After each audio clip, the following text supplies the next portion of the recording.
যারা দীর্ঘদিন যাবৎ অ্যাজমা বা হাঁপানি রোগে ভুগছেন তাদের জন্য কিছু টিপস আজকে শেয়ার করব। প্রথম কথা, আপনারা অবশ্যই চেষ্টা করবেন রাতে ঘুমানোর সময় একটু উঁচা বালিশে শোয়ার জন্য।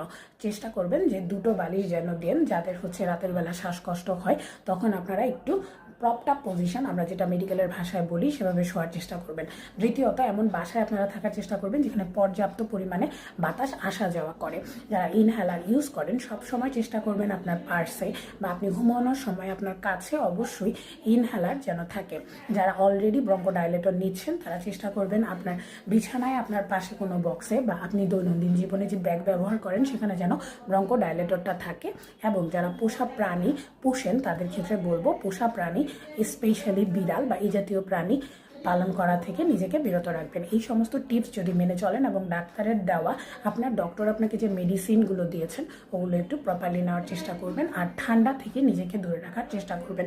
সাধারণত দেখা যায় যারা অ্যালার্জির রোগী তাদের ক্ষেত্রে ডায়াবেটিস হওয়ার সম্ভাবনাটা বেড়ে যায়। তাই আপনার যেই খাবারে অ্যালার্জি, যেমন গরুর মাংস, চিংড়ি মাছ, ইলিশ মাছ, বেগুন বা কোনো পার্টিকুলার বা নির্দিষ্ট করে কোনো স্পেশাল খাবারে যদি আপনার অ্যালার্জি হয়, সেটা থেকে নিজেকে দূরে রাখার চেষ্টা করবেন।